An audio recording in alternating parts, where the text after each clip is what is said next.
Good evening, ladies and gentlemen. This is Paul Cadello reporting on the WCTV Sports Forum. And tonight our program is going to be Wilmington Travel Basketball. I'm here with the president, Andre Vega.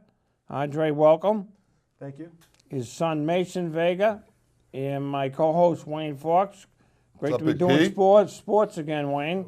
Back on the track. Okay, so we're going to do a combination show. We're doing Wilmington Travel Basketball, and we're going to talk about the NBA Finals, and we're going to have a PSA break at 8:30, where we're going to talk about the Hall of Fame inductee, Boston Celtics, JoJo White. So, Andre, let's talk about Wilmington Travel Basketball, and for our new viewers out there, explain what Wilmington Travel Basketball is, and how many teams you have, and what does it consist of? Okay.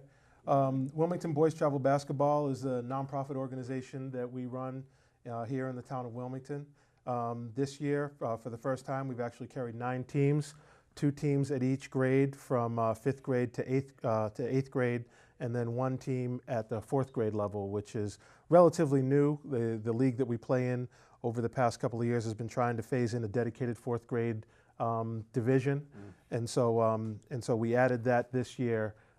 So we carried 9 teams, which is the most we've ever carried. So we had 104 players playing this past season, which is by far the most we've ever had. All right, you had a couple of teams that were very successful. Why don't you mention them? Yeah, we had a very successful season this year, probably one of the most successful seasons in the history of the program. We had 3 teams make it to the championship Sunday. We had a lot of teams actually go deep into the playoffs, but 3 made it to championship Sunday. 2 of them actually won championships. The one team that didn't win was playing in the most competitive division, and that was your son's team, the 5th grade A team. They did phenomenal playing in the East Division, which is the most competitive division in the Merrimack Valley League. Well, they had one unbelievable game in the playoffs against Andover. They beat the top team in overtime on a 3-pointer with 1 second to go. That was a great game. I was there for that game. That was fantastic. So they did well. Andre, when did you become president of the travel program? I became president 2 years ago, so I just finished my 2nd year, and it's only supposed to be a 2-year term, but I'm going to see it through next year. My younger son is going into 8th grade next year. My older son, Mason, is a graduate of the program. He's playing for the high school right now. And so we kind of brought him along as an alum of the program to talk. He played in it from 4th grade through 8th grade and is now playing for the high school. Well, all right, what league do you play in, so people know what leagues you play in? We play in the Merrimack Valley League, which consists of pretty much most of the towns in northern Massachusetts, southern New Hampshire.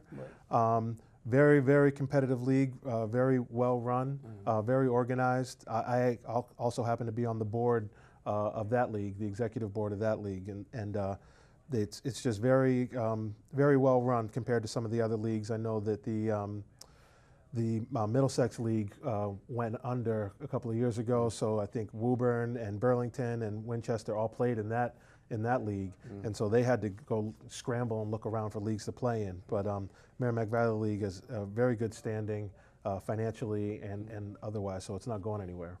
All right. How many people are on your board of directors, and why don't you name them? The board for Wilmington Boys Travel Basketball, we just voted in 3 new board members. Myself as the president, Brian Gargan is the vice president.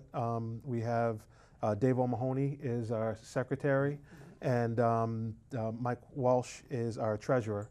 And then we have at-large board members of Jessica Kulovich, Carla Duggan, and Scott Thomas, and Joe Maiella. All right, Mason, talk about going through the travel basketball program, because now you're into AAU basketball. We didn't have travel basketball. Basically, we only had 6th, 7th, and 8th grade we only had 7th and 8th grade. It started out, and then we got a 6th grade. So, but now you've been through the program, and why don't you talk about participating in the program? Yeah, well, I started off the program in 4th grade, and I made the 5th grade B team with me, Danny Gracia, and Graham Smith as the 3 4th graders that were able to make that team. And we continued to play throughout the years, all the way up until 7th grade when we won the playoffs in the East Division. No, in the Central Division. And so then we decided we would move to the East, and our team got really better, a lot better, since we had a good coach. And I thought it improved my skill at playing basketball really well, especially at center, because we worked really hard in practice. All right, Wayne, you got some questions?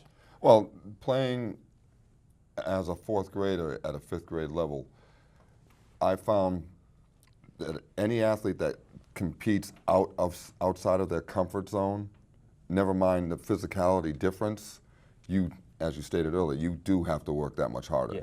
Because they're a year ahead of you or 2 years ahead of you physically, and for you to have to be competitive and to muscle up with them, as well as have the basketball or the sports intellect that they carry at that point in time in their, in their growth, it's much more challenging. So that it speaks volume for you to be able to do that, to step up at such an early age, to be able to play at a higher level. Yeah. See, so I don't know how tall you were in 4th grade, but obviously, how tall are you now? 6'4". Yeah, and you're still growing. So, yeah. I mean, what's your doctor say you're going to peak at?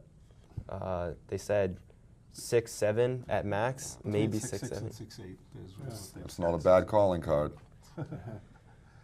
Yeah, no, it served him well. And this year, he just finished his freshman year at the high school.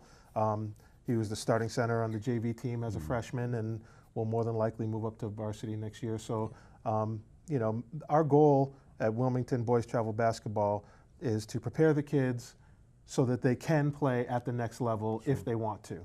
Not every kid is going to want to when they get to high school, but our goal is to prepare them so if they choose to, they have the skill set to be able to compete and play. And so I'm very proud of his class, both my team and the B team. Everybody that tried out made either the freshman team or the JV team. One of our guys, Mason's classmates, made the varsity as a freshman, Nice. which is pretty remarkable. Yeah. Mason and 2 other guys made the JV. 3. You and 2 other guys, Yeah. 3 total, made the JV, and the rest of the guys all made the freshman team. So That's why he's the president. yeah, you see, because I can count to 3. But at the end of the day, that's what it's about. It's about preparing them to play, Right. keep playing if they want to, and if they don't want to, that's fine too. But we got to give them the skill set to Right. be able to have that. And option. having that travel advantage to be able to see other players from other communities and towns. Yeah. I remember, growing up, it wasn't as diversified as it is now. And we used to have a lot of park league games that we go play the kids from Lawrence, we go play the kids from Somerville, and we see some super athletes out there. And growing up in Drake in the Lowell area, there was good athletes, but I mean, you get out into those other inner city courts, Yeah. and I'd be sitting there wide-eyed for a while until I got back into the game. Yeah. But yeah, that's great that he's able to do that at such an early age, because the experience is tremendous for him. All right, with us right now is for NBA coach Jim Todd, and we're going to talk about the NBA and the NBA Finals. Jim. Paul, how we doing? Hi, with me right now is Andre Vega of Wilmington Boys Travel Basketball, his son Mason Vega, and my co-host Wayne Fox. Jim, why don't we talk about the NBA Finals? Let's get right into it. What do you see between Golden State and Cleveland? I'm taking Cleveland in 7. Cleveland in 7? Well, here's what I think. I mean, I'm pretty sure that most people are going with Golden State. Certainly a pretty safe pick. Those guys can, certainly hit the 3 ball, and they like to push the ball down the floor, run and gun. But I don't think too many of them have been. I'm not sure if any of them have been to this level before. Right. But Cleveland, does have LeBron, and the supporting cast has done a pretty good job.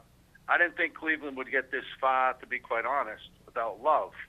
And then when Irving got hurt, too, that was another problem. But they've been able to keep everything together, and JR and Shumpert, 2 guys that we had in New York, have been great pieces and additions for them. So.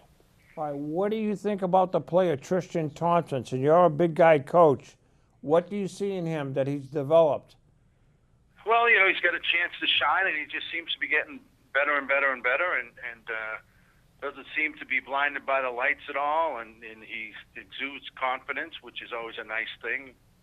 Again, getting to this next level, I think it's probably going to be a little tight for everybody, and everybody might be trying to feel the other guy out in the beginning. But I'm not sure if you can stop the 3-ball, but it's what we all try to do when you play a team like that. But if Cleveland can take the 3 away and protect the paint a little bit, and run them off that 3-ball and force the tough 2s, I think they have a chance to beat them. If they don't do that, I don't see how they can beat them.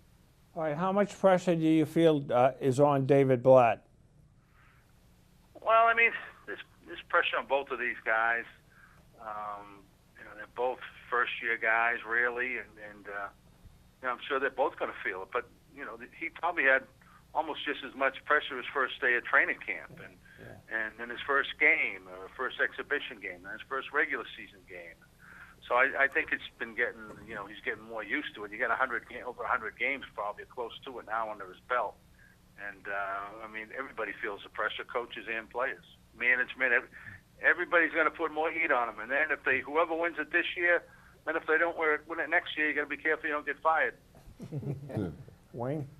Hey, Jim, first of all, pleasure to have you on the show. It's an honor to speak with you. Hope to meet you in the future, and we can get you in studio next season at the beginning. Wilmington guys are always good. We had Gregory, as you know, who's a pretty good player first at Salem State. That is correct. What do you think is going to be the key matchup on the best player in the universe, LeBron, and keeping him from not only being such a prolific point scorer, but also such a great facilitator? Who are they going to put on him? I don't think anybody can guard him. They don't have one person who can guard him. Nobody does. And now you're going to make the decision of trying to double team him, take the ball out of his hands, which you possibly could do. But the thing with LeBron is, what is he? Where does he play? Is he a point guard? Is he a 3-man? He can play 5? And whoever they try to put on him, they can try to exploit that matchup. So I think it makes it very, very difficult to guard him, and I think it's impossible unless you try to send 2 guys at him. And I think that's what they might try to do. They might try to shut him. Which way do you go at it? Do you try to shut him down and see if the supporting cast can beat you, or do you let LeBron do his thing and then try to shut some of the other guys down? So I don't think they got one guy. But I wouldn't be surprised to see LeBron on Curry a little bit. But I wouldn't be surprised to see that when the game's on the line, or in big play situations. He might be on him. No, you're right. He is a hybrid for all those positions, in my opinion. And I feel that they are going to have to double him down, and whoever is going to be the open person is going to have to knock down those shots, or facilitate the ball to move it around to get to the open shot. Because you're right, he's Jordan-esque in so many ways that if he is if he's available to make that shot or see that opening, he's gonna slice and dice, and he's gonna make the right pass, or hit the shot, or crash the boards or the lane. He is pretty unselfish, and with Golden State, I was with Bogut in Milwaukee. One of the times I was in Milwaukee, my 3 times there. He could be somewhat of a key too, because he's really ambidextrous. I know they talk about it on TV, but he's probably better, scoring with his left hand than he is with his right hand, which is so much different than most people. And got him as a big, they always try to take the right hand away, and he's going to go on in and hit you with the left. So he's a pretty crafty player. He gets away with a lot of stuff. Looks to pick up a lot of charges. He could be a little bit of an unsung hero in this series. Andre, you got a question? No, I don't have a question. All right, Jim, let's talk about the coaching changes. Alvin Gentry to the Pelicans and Fred Hoiberg to the Bulls.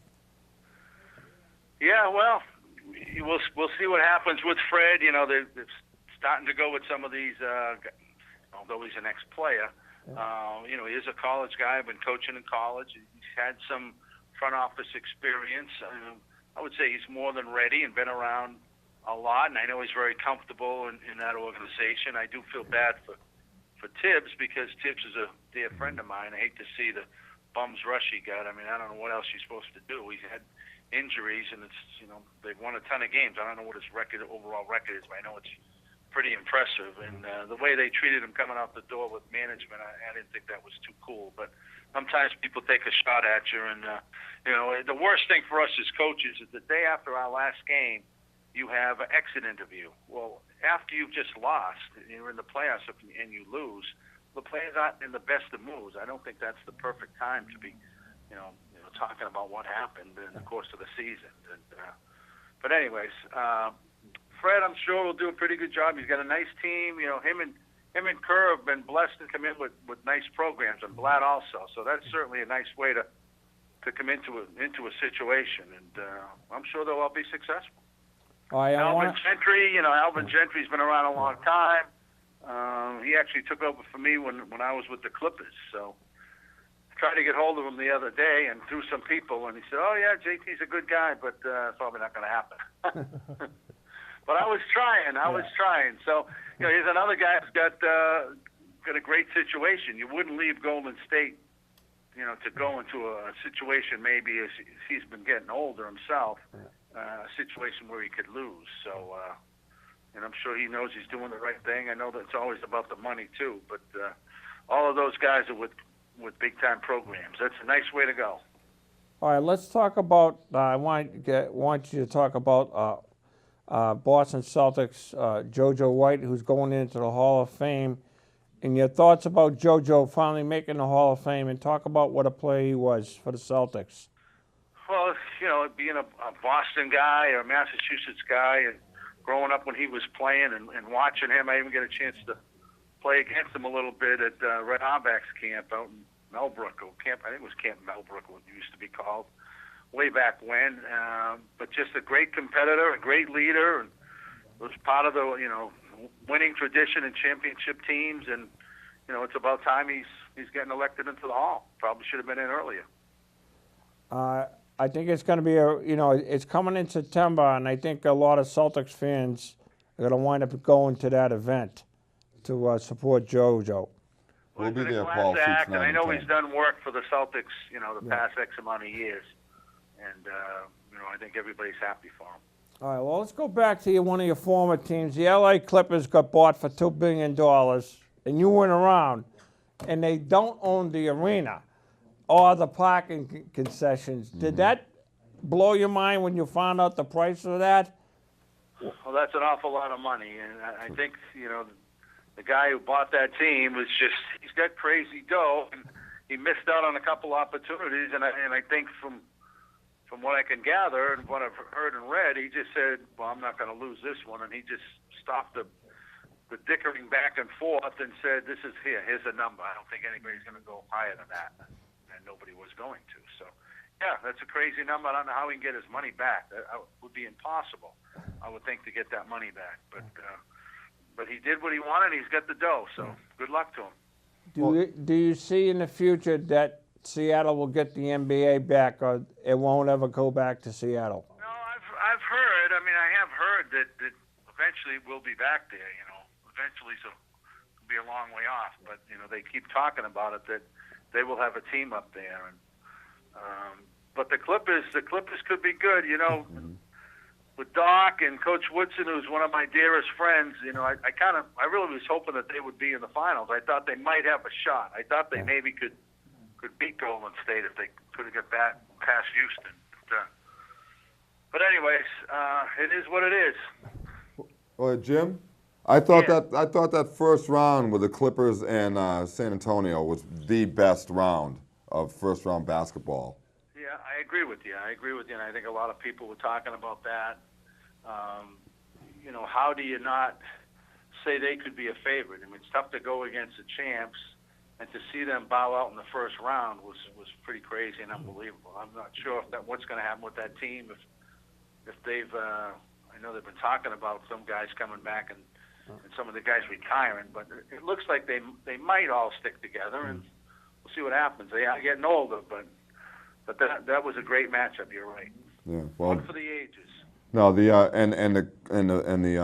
idea about the Clippers getting the $2 billion back. I lived in California for a decade, and they're the new flavor right now. The Lakers are obviously similar to the Celtics in transitioning, trying to put back a team of notable players, and I think the Clippers are at that point right now. So I don't know if they get the $2 billion back, but they are the new flavor of the month out there. Yeah, no, when we were there, of course, that was back around 2000, and it's when they just opened the arena, and the Lakers were the varsity, and the Clippers were like the JVs. Everything from soup to nuts, from the locker rooms to the parking. If we were playing each other, the Lakers would valet their cars in.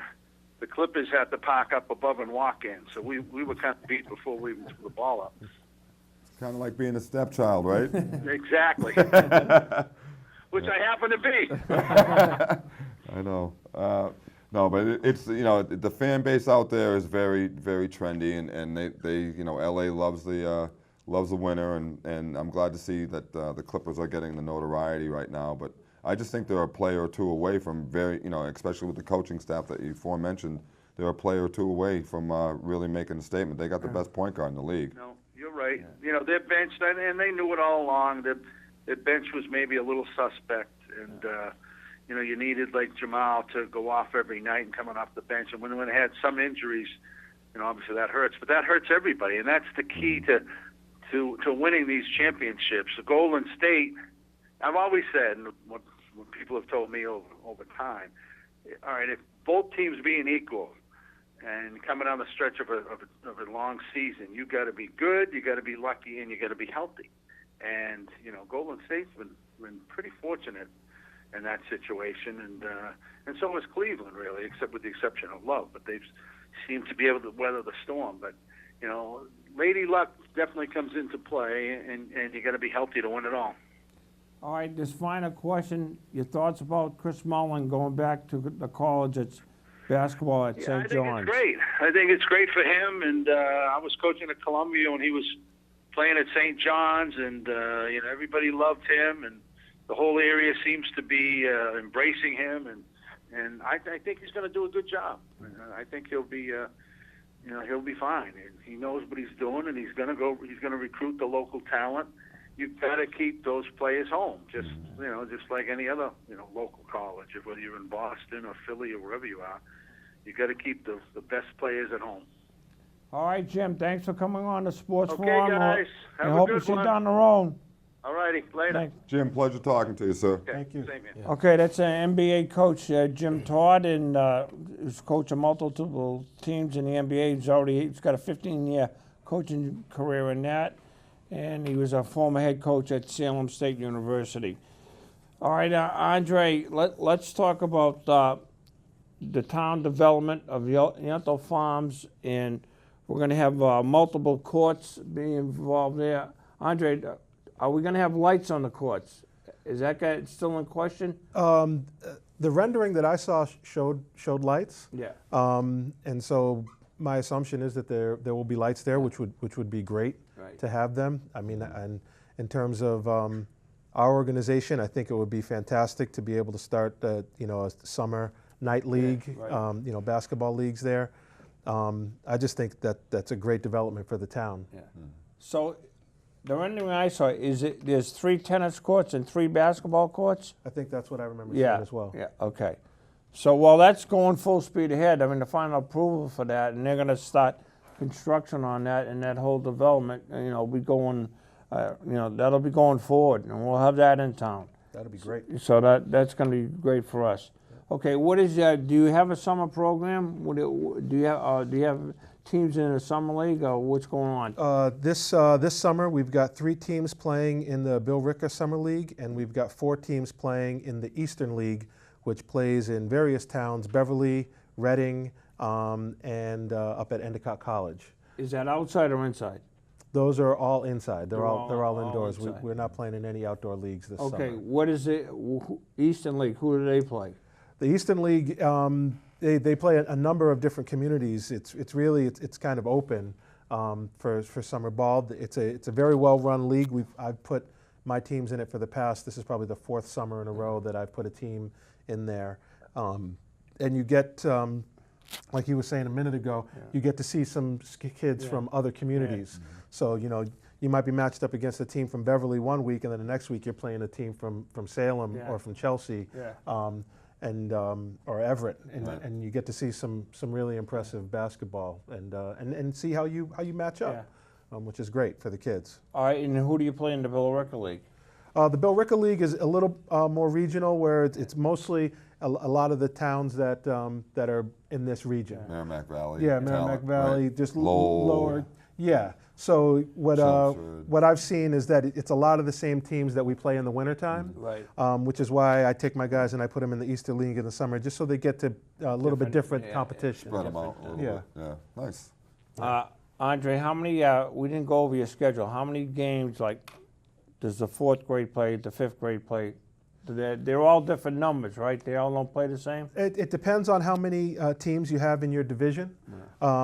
Typically, when you include tournament play and then the playoffs, every team will play around 30 games in the season. Again, this is in the winter season, which is a lot. I mean, that's more than the high school Oh, players. that's a lot of games. But it's great experience, and it just kind of gets them in tune with playing at that next level. Like you said, you go through a 30, if you go deep into the playoffs, or if you play in a couple of different tournaments. When you get to high school, you know, a 20-game season isn't that bad.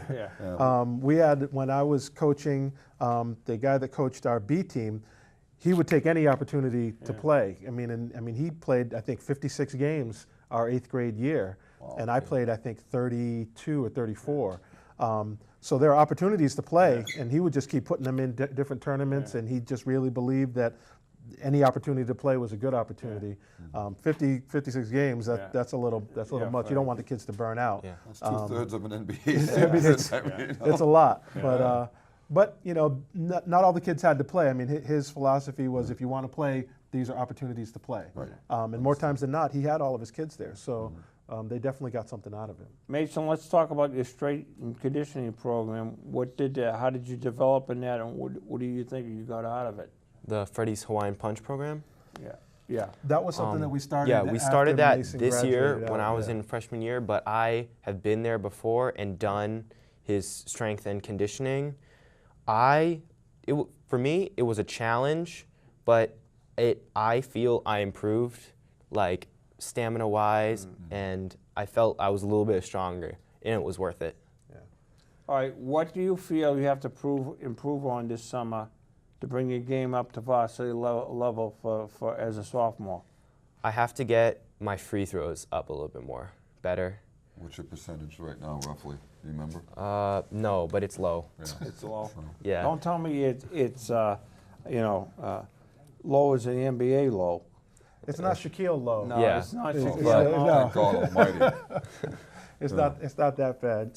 Some games I would have on games, some off. Like some I'd only miss like 1 or 2 shots, but some I just wouldn't make any. I just miss I'd go for 0 for 10, and we would lose those games. Yeah, well, those are freebies, and that's money on the line. And you know what? We've all been there. Who's played the game, and what it is, it's muscle memory, and focus and relaxation. Because if you get overhyped, and you just go off your routine just a little bit, I don't care if you're playing in the backyard with your son or your daughters, or if you're out there on the court and you got 1,000 screaming fans, it's muscle memory. It's just going through that same flow and same motion. But it's easier, it's easier said than it is done when you're under pressure. Well, you can see what Houston tried to do with Andre Jordan, right? It didn't work, but but even then he shot 24 for 44, which is That's pretty dismal. yeah. That's good for him. I mean, that's really good for him. It's just a little bit better than That's the old hack-a-shack mentality. It's really okay. Andre, let's swing it back to the NBA. What impresses you about Steph Curry and the improvement he's made? I mean, he's got shots that in the bag we haven't seen in years. We're talking like Iceman, pulling it out of the bike. George Iceman Gervin. He's got some tricks in the bag that we haven't seen in a long time. Yeah. I like it. I love watching his style of play. Like you said, it is sort of retro. Yeah. But I think that's entertaining basketball. Oh, that's great. And you just love to see that kind of creativity on the basketball court. Watching the NBA for me is a little frustrating because there's not a whole lot of fundamental basketball. And as a coach, I can't tell my kids to watch an NBA game because they're just horrible habits and things like that. So, but Steph Curry does some incredible stuff, and he's definitely entertaining to watch. Okay, his partner is Klay Thompson, a combination guard. One of probably the future top tandems in the league. The both of them, they both signed 2 long-term contracts, so they're going to be with the Warriors for a long time. What do you see the future of that backcourt? It looks pretty strong. Yeah. I mean, they've locked their guys in. Yeah. And so there's no reason to expect anything but continued success with their program. When you lock in your important guys, then you build the team around them. That's usually how you build. Not necessarily they have to win a couple before you can start calling them a dynasty, but but that's how you do it. You establish your superstars and you build the team around them. All right, Wayne, what do you think about Steph Curry and Klay Thompson backcourt? Well, as Andre just said, you know, he hit it right on the head. It's a long-term vision right there that has a 1-2 punch that could knock anybody out as long as they put the right filler food around them. The whole fact of the matter is the NBA game, to me right now, is faster than ever. All right? It's still very physical, but it's not like the old days of the Pistons and the Sixers and stuff. You're not having, I mean, the McHale, Lambeer wars you had before. I mean, you know, there's been some flagrant fouls. You know, Dwight Howard coming around the other day with, you know, throwing an elbow and then ending up hitting. Flagrant. With getting hit with a flagrant one. Or was it a 2 he got? It was just a 1. It should have been a 2. It should have been a 2. Okay, but you know, I mean, back in the day, the battles that McHale had with Lambeer and all those guys, those were just blood and guts, drag them out. But the game is still very physical, but it's much faster in my opinion. And what I like about Curry, for the original part of the question, Paul, is that he creates a shot in a split second. And I would not. I'd repeat, even at my best and my quickest, I wouldn't. He'd break my ankles trying to cover that to block it. It'd be painful. All right, Mason, what do you think of Klay Thompson and Steph Curry in the Golden State? Well, I think they're a good combo on the team. They obviously play really well together, and so far they've been pretty successful. Yeah.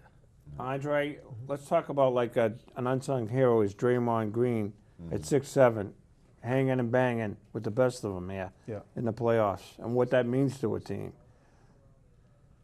I mean, you have to have those guys. You know, you have to have those guys that can, you know, those role players that do the that do the dirty work. You know, we were talking about that earlier.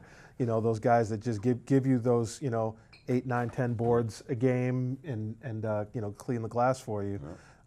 Like you said, unsung heroes. You need them. You know, not everybody can be a superstar. You got to have your role players, and that's what you need to be successful. All right, with us on the line is a sports fan, Mike Perone. Mike's going to help us talk about the NBA Finals, but also he loves the Red Sox. I don't even know if we want to get into that. Mike, welcome to the Sports Forum. Hi, Paul. How are you? Hi, I'm here with Wayne Fox. I'm sure you met him Saturday. And how you doing? Good. How are you, Mike? Good to hear you. And Nice to see you. Andre Vega and Mason Vega from Wilmington Travel Basketball. All right, Mike, what's your thoughts about the NBA Finals between Golden State and Cleveland? First of all, I think that Golden State will prevail in 6 games. There's a couple of reasons. First of all, they get the MVP player, Stephen Curry.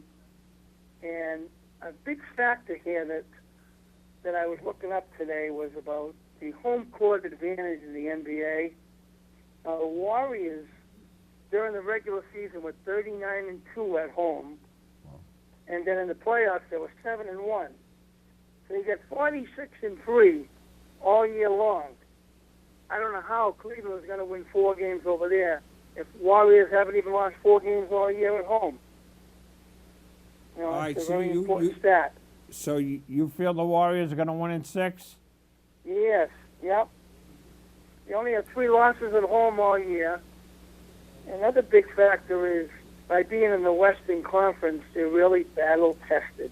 You know, the Cavaliers, they went through the Celtics, they went through Chicago, who's somewhat overrated, and then the Hawks, who had a great regular season, but overall, they couldn't match up well with them. On the other hand, you get the Warriors, who went through the Pelicans, the Grizzlies, and the Rockets. And I just think the Western Conference is so much better this year.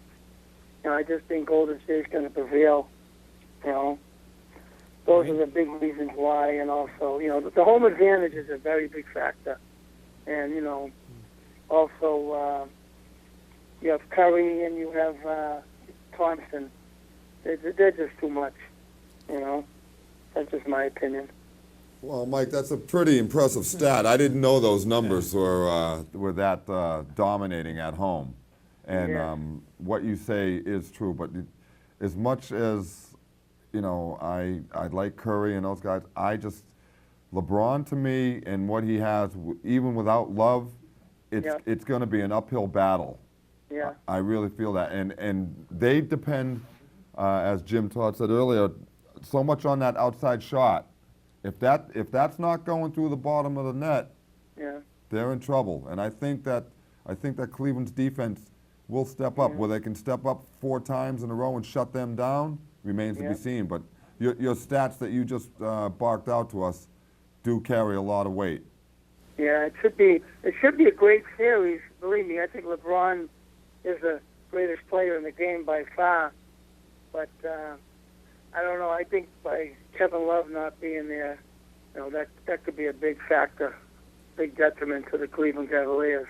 No, I agree that Love's absence will be painful to them, but I think that the other guys are going to step up, and without a doubt, it's going to be a very, very hard-fought series. I'm looking forward to seeing some good basketball. Yeah, it should be a very, very good series. Yep, definitely. All right, Mike, what do you think about the Boston Celtics' JoJo White going into the Hall of Fame this year? I know you covered sports for a long time. What do you think about JoJo finally going into the Hall of Fame? It should have happened a long time ago. JoJo White. Thank you. Is a great all-time Celtic, and from some of those great '70 teams, he definitely should be in the Hall of Fame. And I don't know why it took so long for it to happen, but I'm glad it's going to happen because it's well deserved. The guy's a class act. He's a gentleman, and he's up there with the one of my favorite. I shouldn't change sports on you, but Bobby Orr is another class act too. I couldn't help it. All right, well, we might as well end this interview on this. Your favorite team, the Red Sox, and John Henry spoke today. Oh, God. Now the payroll's at $200 million. What's your take on this addition to the Boston Red Sox? I hope it's not the 2012 repeat, but it's not looking good right now. You got a lot of... Hanley Ramirez has been a disaster in the outfield. He's a really good hitter. And also, at the beginning of the year when Farrell said we have 5 number 1 starters, I almost fell over. I couldn't believe he said that, I couldn't so believe he he kept Lester. I know he's 31 years old, all this money, blah, blah, blah. but the bottom line is pitching wins. I know the pitching, the earned run difference from beginning of the year, from April to May, the ERA has been down actually a run from 1 month to another. But still, you have to have the number 1 guy.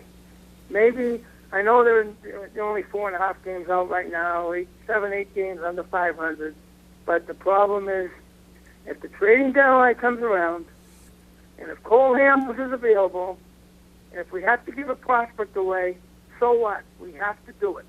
We have this great organization of plentiful draft picks and great, minor league prospects. I've heard that for years. I'm tired of it. We need a number 1 stopper. So, in other words, you would have signed John Lester? Yes, I would have. I don't care. I don't care. You had to bring up that painful moment, You know huh, what? Paul? Even if Leicester was good for 3 years out of the 5 years, Matty, $50 million, so what? They're a rich organization. So, well, he knew how to pitch in Boston. He was a lefty. Yeah. They don't come along too much, and That's in right. my lifetime. Yeah. Hey, And guess Mike, you what? know- Right now, I know we have trouble throwing to first base, but all of a sudden, the last 3 or 4 starts, he looks like his old self again. Yeah. Well, Starting to warm up. Mike, my opinion is it's not my money, so I don't care. All right? You know what? They're all spoiled. They're all making more money than they ever should. And God gave them a great physical attribute that they've taken advantage of, that a lot of people have helped coach them up over the years, and God bless them. All right? Yeah. And hopefully they give back to the community more so than Manny Ramirez did back at his school down in New York City. And that's the one thing that I'm very disappointed with Manny. Wow. You know, but he was a tremendous guy to watch at the plate. But, you know, I think that Lester, I wish he would have stayed here, but, you know, with a lot of these athletes, it's the respect card that they pull. Yeah. And Hey, when can I they have one didn't... question for you guys? Go ahead, fire away. Who was your favorite Red Sox pitcher of all time to watch? My favorite? Yeah. Well, I'm going to go back a ways for this, but I really enjoyed El Tiante. Okay, Yeah. okay, huh? Yeah. Favorite pitcher No, that I no, my actually favorite watched? was Pedro. Well, yeah. I Well, love yeah. Pedro. Okay. Pedro's my Pedro? favorite. Yeah, well, Yep. Pedro's going to Hall of Fame. Yeah. I love him. He's my favorite. All right, so let's have a road trip and watch Pedro go to Cooperstown. We'll all go. Well, Pedro's like the new, thinner version of El Tiante. Yeah. All right? He has that demeanor. He had that fire in his belly. He didn't want to let anybody get out of that box without it getting a K. He's 160 pounds back then, so collect. He can still throw 98, 100 miles an hour. Oh, no, he's a pistol, and you know what? He's very eloquent, great baseball mind, and he had a fire in his belly, and that is a God-given talent. You're born with that. You can't teach that eye of the tiger, you know, to quote the Rocky movie. You know, you've got it. That's something that's pre-installed in your genome. Yeah. All right, Mike, we're going to end on this. Did you find your sunglasses from the Italian Festival? Yes, I did. All right. Yeah, Just I want to got make sure about that. Mike, I got that text message about 10 Yeah. o'clock at night stating Yeah. that they were in your car, correct? Yeah. Yes, We don't they have were. we don't want any strange messages around here. You know what I'm saying? Yeah, I was gonna put out some of my boys out on the street to go look for them, if you know what I'm saying. But it was nice chatting with you. Thank you very much for having me on. All right. Thanks a lot. We'll see you down the road. All right. All right, take care. The pleasure, Mike. Tell the lady we Bye-bye. said what's up. All right. All right, bye-bye. It's Mike Perono. He's a volunteer for iPods and with the veterans. He worked in Waltham. Yeah, big help to us on that the day. festival this past Sunday. Let's talk about this, Andre. Let's talk about the future of Wilmington travel basketball. What do you see? We're going into the Wilmington High School this year, and we'll be able to play on that. And let's see where we're going at. What do you feel? How are you going to spread the games out for your teams? Well, typically, in the past, before the high school went under construction and they ripped down the old gym, we had half the teams playing at the high school on Saturday, and the other half playing at the middle school on Sundays. Yeah. So we usually did the older group at the middle schools because the 7th, 8th, and 6th grade went to school there. Yeah. And we had the younger kids playing at the high school. Yeah. Now that the high school is new, I'm assuming we're going to get that gym time back. Fingers crossed. That's something we're going to have to talk about at the board level of which teams are going to play in the high school when the season rolls around. But it's definitely going to be nice to have that facility back online. Yeah. All right. How much does it cost to join travel basketball? When do you have tryouts, and how do you make the selections? Okay. We've got tryouts. They're typically in the middle of September, middle of September, and the season actually starts in November. What we normally do is we hold 2 nights of tryouts for each grade level, and we usually do 2 teams, an A and a B team at each grade level. And so that's why we ended up with 9 teams because we had 2 teams and then 1 4th grade team. So middle of September, Once you are selected, we have tryouts, we have evaluators. Typically, I'll run the tryout, and then we have a group of coaches and some independent evaluators that we bring in. And we have a form that we fill out, and every kid has a number. There's no names on the forms, it's just numbers. And we rate each kid on a different discipline of the game. And then the coaches will pick their lineup. Again, it's a great opportunity. Unfortunately, it's one of the few sports in town that actually has cuts. We don't have unlimited resources. We don't have unlimited gym time, so we can only afford 2 teams, and we typically carry 11 players per team. So that's 22 kids at each grade level. And I know for Mason's grade, Mason's class that I coached from 4th grade through 8th grade, we had 46, 48 kids come out every year for tryouts for 22 spots. So it's very competitive, which is great. What I liked the most was that it was every year. A lot of times we had parents go, well, we would think, well, these kids aren't going. Once you get to 7th and 8th grade, you'd think the parents would think, well, the teams are already chosen, I'm not going to bother. No, these kids kept coming out, which is really great, and some surprise you. The incredible thing about that grade level, or that age group, there's huge growth between 4th grade and 8th grade. So you get a kid that's an absolute monster in 4th grade, and then he stops growing. And then if you put him as your center, by the time he's in 8th grade, he can't dribble or shoot because he's been playing center, since he was little. And so we try to develop everybody so that they all have the appropriate skill set, so that they can play all 5 positions essentially. That's the goal. But you had asked about the fee. Once we make cuts, we notify the families of who's made the team. And our fee for the past couple of years has been $300 for the season. It sounds like a lot of money, but like we already discussed, it's a long season. It's 30 games. We pay for the practice jerseys. We also pay for 2 tournaments within the season, and then you have the playoffs at the end of the season. Well, if you break it down though, Andre, it's $300, you got 30 games, plus all the tournament play, plus the jerseys, the coaching, the knowledge that you guys are passing on to the athletes.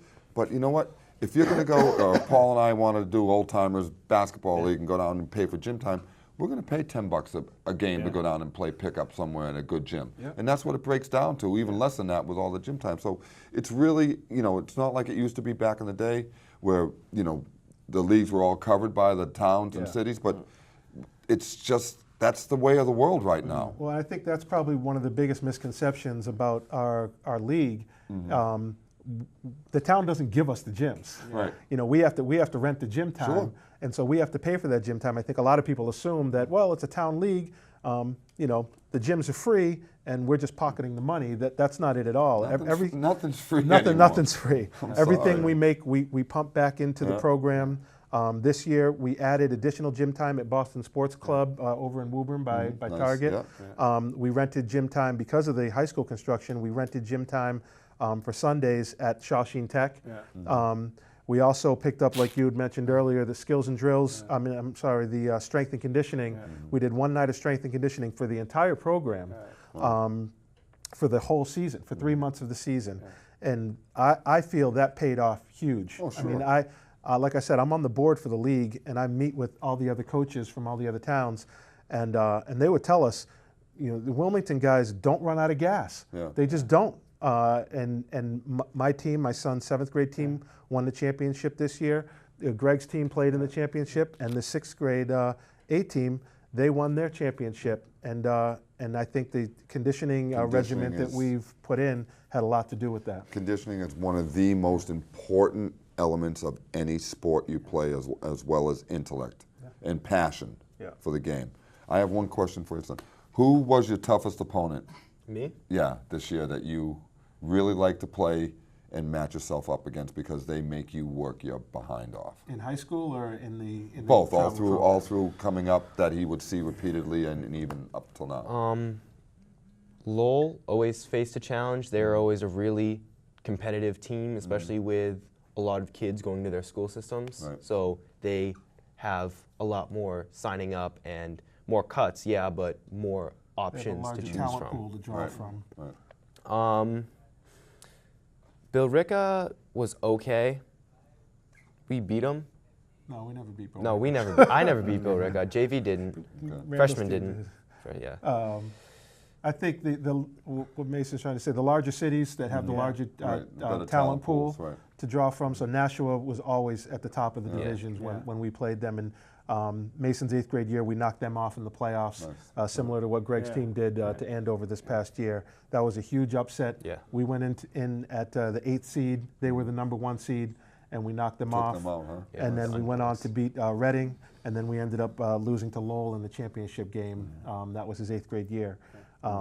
So yeah, I mean that's the kind of the nice thing about this league is you get some of the larger city teams, and then you get the smaller teams, and it's rare for Wilmington to put a team in the East Division. That's the most competitive division. But Mason's team earned a spot in the East. Greg's team earned a spot in the East.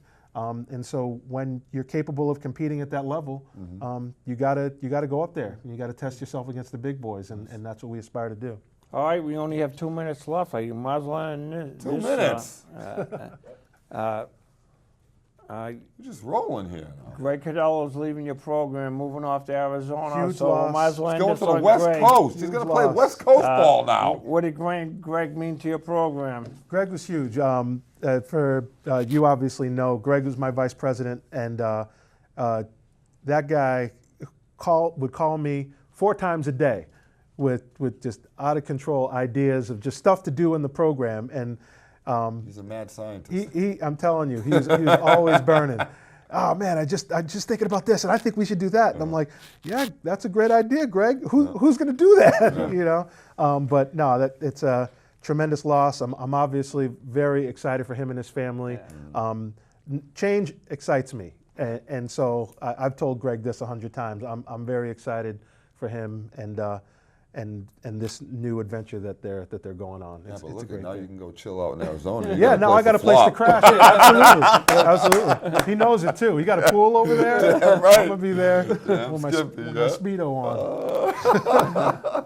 All right, we want to thank Andre Vega, Mason Vega, and my co-host Wayne Fox. Thursday night we have iPods for Wounded Veteran Show.